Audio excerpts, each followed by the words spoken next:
Hey everyone, it's Captain Kyle with, guess what, another review. Big surprise. This one is the Tyrant Wing Phantoscope. It is from Iron Factory. It is the EX-20P, and it's a very cool jet.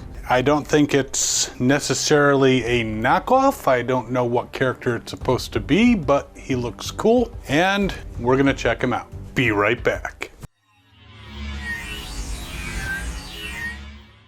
All right, so let's get this guy out of the package. Put that stuff, he comes with hands and a little peggy thing.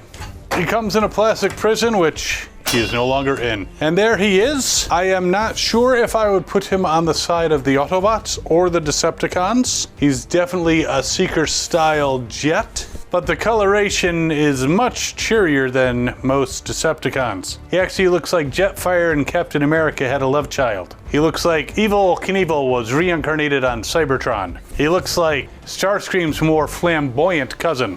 But he is a very cool looking jet, very, again, patriotic looking. He could almost be a Marvel superhero style jet. His wings, you can see, are kind of reminiscent of Thrust in the back here.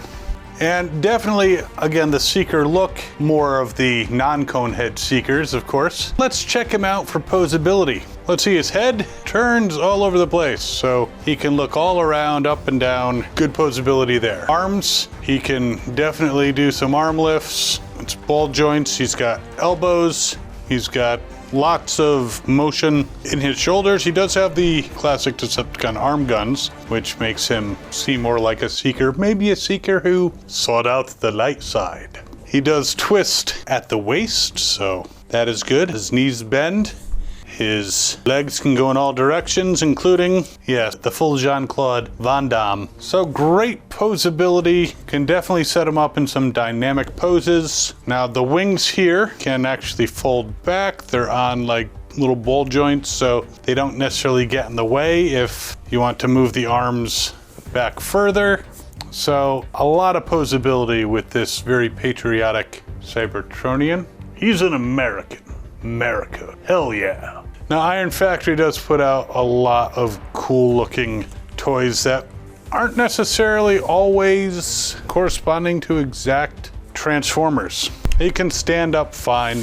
I'm gonna replace the tablecloth so they have less trouble. But there he is in all his glory. Lots of hands. Now, I'm not a big fan of switching hands because the more you switch the hands, the looser the hands seem to get. It does have this little attachment here, I imagine, which is for jet mode, so you can put it on like a little peg, fly him around. But speaking of that, let's check out the jet mode. So there he is in jet mode. Again, looks very patriotic, very colorful, very flamboyant, and the blue almost blends into my tablecloth. Now, one thing I like about a lot of the Iron Factory toys, a lot of them have very subtle details, very subtle shifting that makes things better, and they're very solid. The arms actually plug in to the wings, which kind of reinforces it so it's not like flopping all over the place. So it makes it a very solid alt mode. I mean, obviously in alt modes like jets, you could just,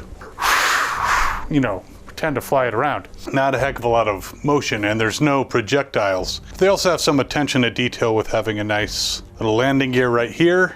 And they have these two pieces on the bottom, which are also landing gear, so he can land. I attached the bracket piece, but without the bracket piece, the landing gear works quite fine. If you attach this piece, this is for a lot of the mounts that you can actually plug it into, so you can have this displayed as if he's in flight.